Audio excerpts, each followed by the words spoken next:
Bismillahirrahmanirrahim.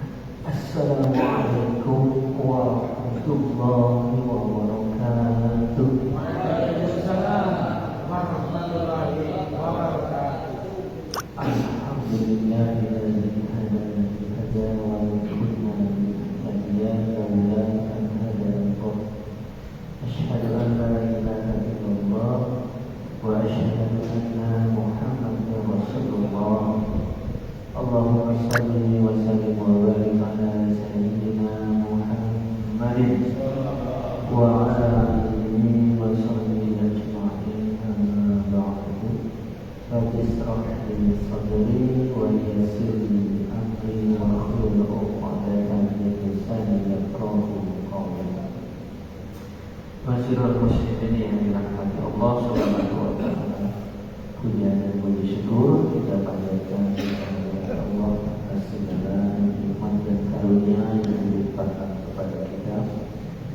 Salawat serta salam semoga tercurah kepada junjungan kita baginda Nabi Muhammad sallallahu alaihi wasallam. Semoga kita selalu istiqomah menjalankan sunnah-sunnahnya sampai akhir hayat kita, dan semoga rezeki Allah kita bisa berjumpa di yaumil akhir.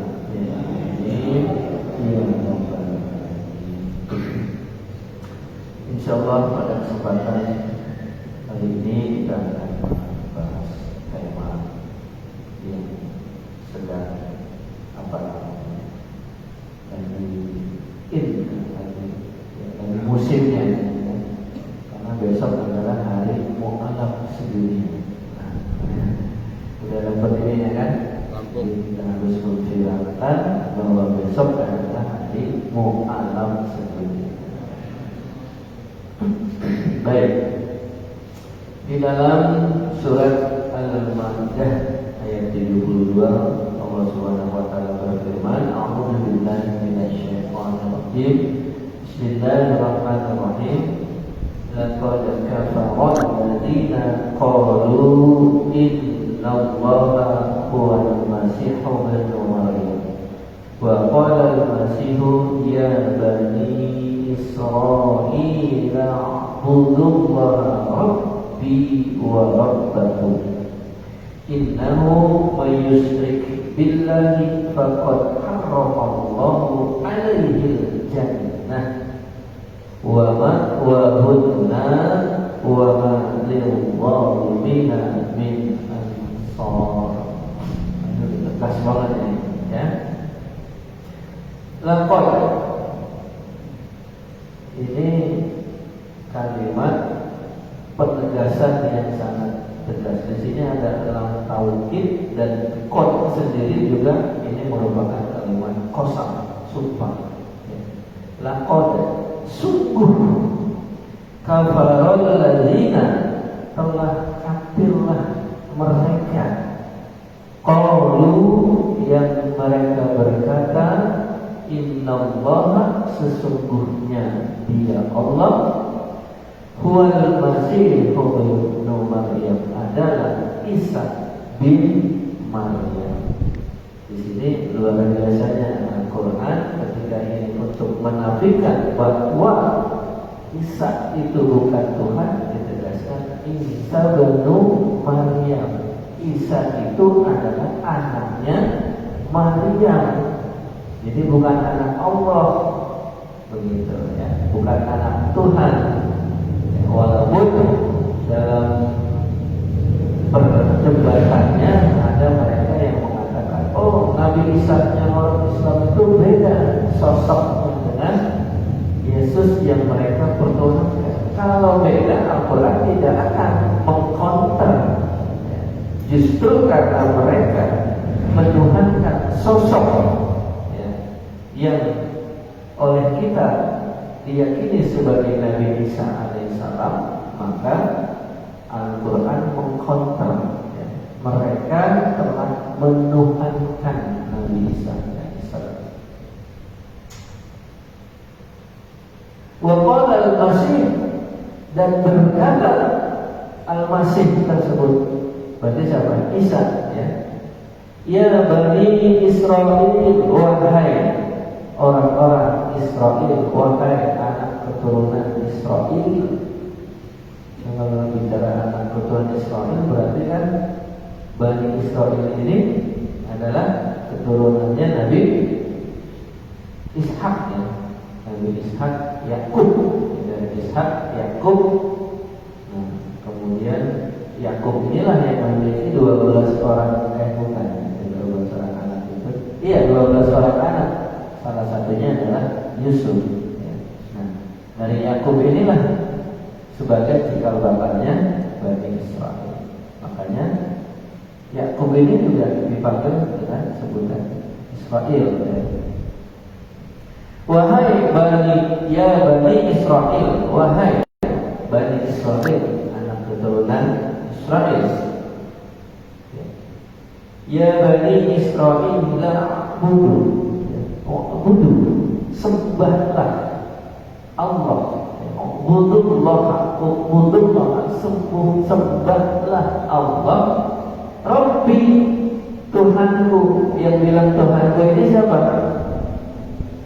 Nabi Isa. Jadi Nabi Isa yang dituhankan oleh mereka mengatakan Allah itu Tuhanku. Gitu. Gimana si Nabi Isa dikatakan Tuhannya? Rabbi wa Rabbaku, Tuhanku dan Tuhan kalian semua. Jadi sama kedudukannya Nabi Isa dengan Bani Israil saat itu adalah hamba Allah Subhanahu wa taala. Cuma bedanya Nabi Isa adalah sebagai seorang rasul, sebagai seorang utusan.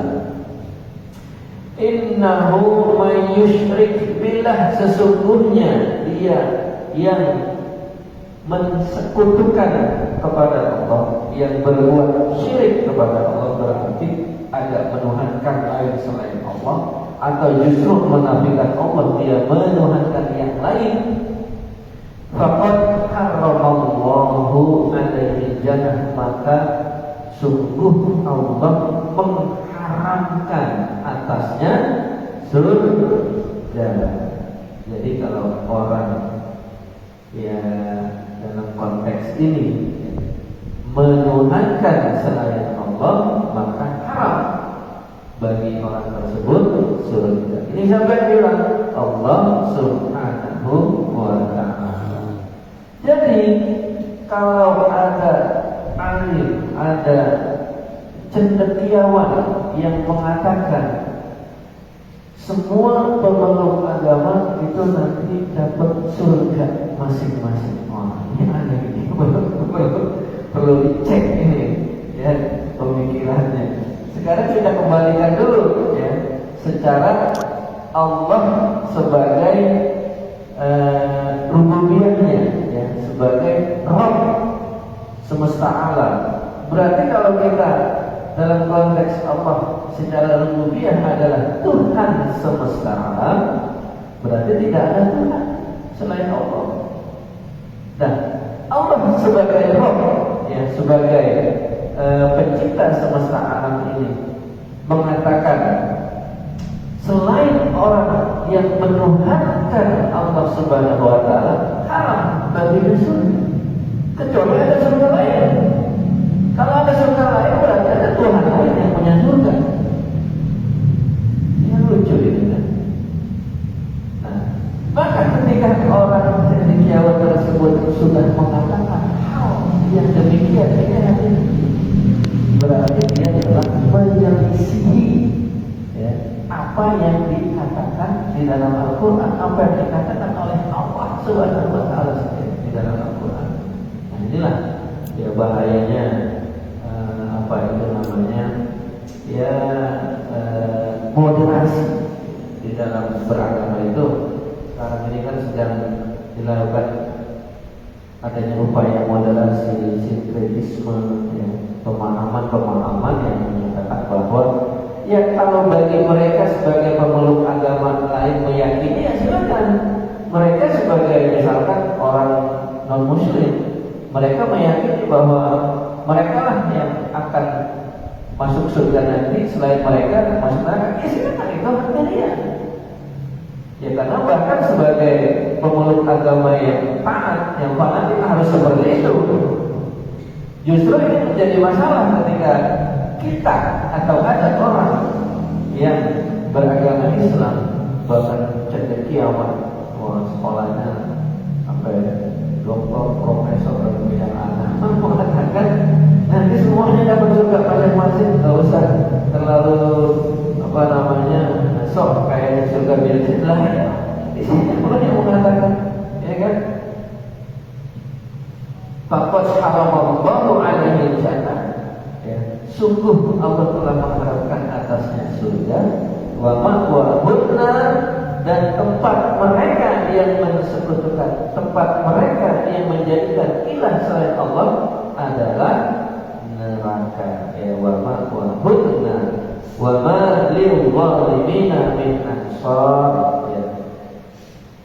Bagi orang-orang yang zalim tidak ada penolong baginya, dan tidak ada penolong bagi orang-orang yang zalim. Zalim di sini maknanya secara kontekstual adalah orang yang mensekutukan Allah. Itu zalimnya udah zalim yang paling tinggi.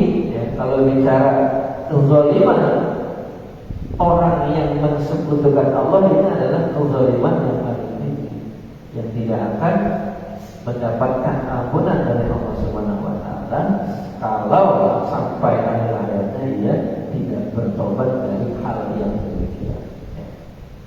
Baik. Ayat lagi ya, biar mantap ya. Laqad kafara alladziina qalu innallaha salisu salasa. Nah, ini dipertegas lagi bagi yang mengatakan ya, bahwa Tuhan itu tiga dalam satu. Ya. Jadi